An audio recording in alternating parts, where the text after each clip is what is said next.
Welcome back to Tiny Chair Talks, where we have big conversations in tiny chairs. Today we are going to be talking about rest.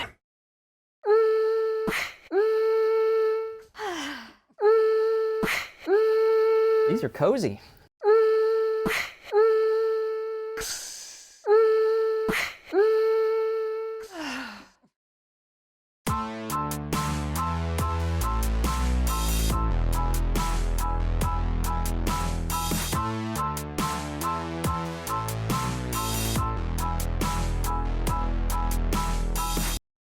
So to start off, what do you think of when you think of rest? I generally think of sleep. Being able to get in my bed and go to sleep on that soft pillow. Oh yeah, definitely, that soft pillow. Right now these chairs aren't so conducive to rest, are they? So, so as far as sleep goes, let's talk about sleep a little bit. What are some things, I know a lot of time people will take supplements like melatonin, or some people even have to get prescription medication to fall asleep. What are some things that you know of that might be good sleep aids or ways to get your body ready for sleep other than supplements or medications? I think from what I understand, the good things to do are exercise, making sure you're well exercised. Of course, you don't want to do it too close to bedtime. Morning time still tends to be the best time to exercise for people because the day can take you anywhere sometimes that you didn't expect to go, and then you may not get to exercise, and then a lot of people are stressed out. Oh, I didn't get to exercise today, you know, and then that's that's going to cause insomnia for them. Wow. And if you're really active, or your brain is really active, you can't sleep. And if you have a lot going on in your mind, it's hard. So I think there again, our trust in God is a very important aspect of our sleep. If we can cast all of our cares on Him because He cares for us. America is a sleepless nation at this point. There are so many people that are struggling with insomnia. It's really a big, big problem. And melatonin, as you said, does work for some people. I've not found it to be real effective, but I don't really struggle with sleep that much. Unless I have a big event coming up that's occupying my thoughts, I can usually just go right to sleep. My husband tends to struggle a little bit with sleep here lately, but and I know a lot of people that do, so it is a real big problem. It is definitely a problem. And so you said, fortunately, some people have really good routines, exercise, eat well, helping their body to have a better kind of rhythm and relaxation. But you did mention, even with that, you have some difficulty maybe before an event or something like that. So what are some things that you would suggest to help sleep in, you know, abnormal circumstances? Yes, I don't. If you can get that off your mind, I think is the real important thing, which is not easy. I have not generally achieved it. Usually and the worst part about it is that I'm usually up late getting ready, packing and everything to get out and go. And so it really creates a sleep deprived day the next day. So, but I think exercise is one of the good things. And of course, for a lot of people, you know, being sure to turn off your electronics at least an hour before, and having a good routine does really help so that your body gets conditioned to it, and only sleep in your bed. Because if you're doing bills or watching TV or doing anything like that, that can create your body's wakefulness being associated with being in the bed too. So you want your brain to associate bed with sleep, only sleep, not multitasking and other things. That's really interesting. And sometimes for people, a warm beverage may be something that will be calming. A nice warm bath is another good thing you can do that will help your body relax and that you can feel tranquil and go to sleep. Nice. So it sounds like there's like a winding down stage where you need to slow and do relaxing things and focus on, actively focus on rest and initiating those processes. And there's several programs, I think, on YouTube and different places that you can turn on that has like sleep sounds that can help you, and it turns off after a while on its own. So it's just, that's a nice thing for people as well.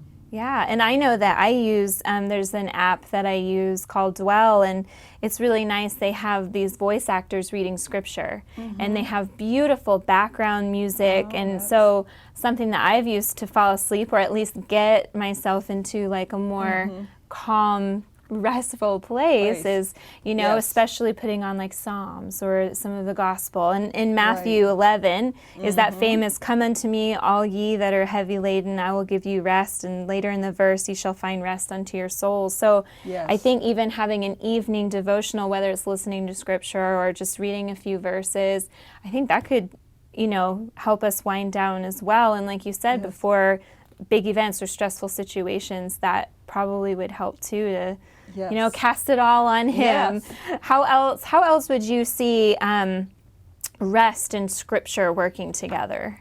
Well, I feel like, of course, Jesus gave us the Sabbath, and I feel like that's a wonderful, I don't know what I would do without the Sabbath. When I think about the work week being so crazy, I'm so thankful when Sabbath comes that I can, without a guilty conscience, so to speak, feel really happy that I can stop and take a break. I look so forward to Friday nights. We have a little ritual. We have soup and sandwiches, and we have story time, and we sing songs together, and it's just very special, and I really enjoy it. To get back with the scripture and listening to it before we go to bed, I think that has been a real blessing to me too. I used to feel a little guilty, like, man, I'm reading the Bible and I'm falling asleep. And God, you know, this is really not I've had that thought too. But I was talking to somebody the other day, and they said something that was so sweet. It was like, you know, you can't think of anything better than falling to sleep in the arms of God. Wow, And that's I'm like, beautiful. you know what? That really makes me feel so good, because it does really put your mind at ease, especially if you focus on what's being said, and you can drift off to sleep generally so easy that way. Right. And it's not like oh, this is boring, but it's that peace, that very calming, you know, God's got this. Yes, you probably don't want to listen to David and Goliath, you know, but select those passages carefully. Where Jesus is talking, or some Psalms or something. Yeah, I love the Psalms. They're good. Even Proverbs, to kind of, you know, think about some things might help to see clearly some things going on in your life. And well, you know, we touched on melatonin a little bit, and I'm interested in also, how does caffeine, I mean, and I think in the Adventist Church, we advocate to not use addictive substances when possible. Clearly there's, you know, circumstances in which people need medications, and that's just how it is. But when we think of things like the melatonin, I don't believe is addictive, but can change things up a little bit. And then caffeine, how does caffeine affect your sleep? Because some people will say simply because it can be addictive, it's bad. But how would you tie that into rest? How does that affect our rest? Is it really waking us up and giving us energy? How is that working in our bodies? Caffeine gives us a false sense of energy. I read a book a long time ago that was built just for children, but it has just always stayed with me. It was written by a nurse, and she said what caffeine is like taking a whip and whipping your heart. It, you know, and then usually when people get the, I'm going to say the buzz from caffeine, afterward there's a crash, you know, and it tends to be even more detrimental in the long haul. And some people are very affected by it for their sleep. Other people seem to think it doesn't matter to them at all, and it seems to be the case. I mean, like some people say, oh yeah, I can drink a cup of coffee and fall asleep, and I'm like, well, I guess it does, you know, it's not working for you, obviously, to do what you wanted it to do. So it just depends a lot on the person. But I have some women, especially, that talk to me like, oh, I can't drink caffeine caffeine. If I drink a cup of coffee, if it's first thing in the morning, maybe one, I can get away with it. But any more than that, they're really done in by it. So it just, I think different people are sensitive to different things more so. I personally choose to try to stay away from it just because I feel like it's addictive for a lot of people, and it has other detrimental effects besides just the coffee. Right, it's not really serving you. Yeah, it's not really giving a good false choice. sense of serving a purpose for you. That makes sense. That's interesting. So you touched a little bit on Sabbath and how it's such a gift to have that. Almost, when I was younger, it was almost like an excuse, right? Oh, well, I can't do any homework or work on this paper today because it's Sabbath, so I need to rest. But, and that's really good, I think, for students especially, you know, are constantly doing things, constantly busy, just as much as adults. They need a break too, and so I think that's great. Can you touch more on, I think, doesn't Sabbath have to do, or a 7-day cycle, don't we have a circadian rhythm that's not just a nighttime thing that's a weekly cycle? Can you tell me about that? There is some research on that. There's not a lot, and it's not. Some people say, oh, it's not conclusive, So it's a little bit. I hesitate to go into it a lot, just because I don't feel like it's a strong enough case with that. But I feel like God gave the Sabbath, for like having. It's an automatic de-stressor. That we so desperately need in our stressed out world, to have that time where we can pull back. But I think a lot of times people that are not spiritual, I mean, I grew up in the Adventist church, but you have to make a conscious choice to say, I choose to serve God. Yeah. Because you can not have salvation by osmosis, and keeping the Sabbath or expecting religious people to do spiritual things. The Sabbath is a very spiritual experience. Yeah. And in order to receive the benefits from it, you have to be born again, or it's going to seem like it's a burden. Right. I think that's why some people feel like, oh, you're just a legalist, because you're keeping the Sabbath. But if you have the experience with God, it's not a legalistic thing at all. It's a wonderful experience, that time with Him. It gives you rest and rejuvenation and refreshment. And that's interesting that you would say, for people who aren't experiencing it spiritually, it might be more of a burden. Yeah. It's just another thing on the list to do. Today I go to church. Today I can't. Rather than, oh, I have this opportunity to not. I have this opportunity to just rest in Him and enjoy Him and friends and nature and His creation and reflect on that. Yeah. It's a totally different experience if you do or don't. Yeah, that's fantastic. And so another thing you had mentioned to me, a French proverb, and I'd love for you to tell us about that. Yes, I think it's just so powerful. The softest pillow is a clean conscience. That's so. How would you tie that into this rest? How does that go into maybe not even just nightly rest or weekly rest, but just kind of having a sense of peace in your daily life? How would you tie that in? Yes, I don't feel like people can really have peace if they've got an accusing conscience, if they're constantly out of sync with what their core values are or what they're being convicted to do. There's not going to be a restfulness, and sleep is going to be hard to come by. Yeah, that's really interesting. I love that, tying that in. Rest is so much more than sleep. Yes. It's so much more than sleep, and we can have rest mentally, physically, spiritually, and they're all connected. Yes. They're all connected and have a big impact on our well-being. Do you have any more comments about that, about rest in general, or things that you think are important that can help us incorporate those various types of rest in our daily lives?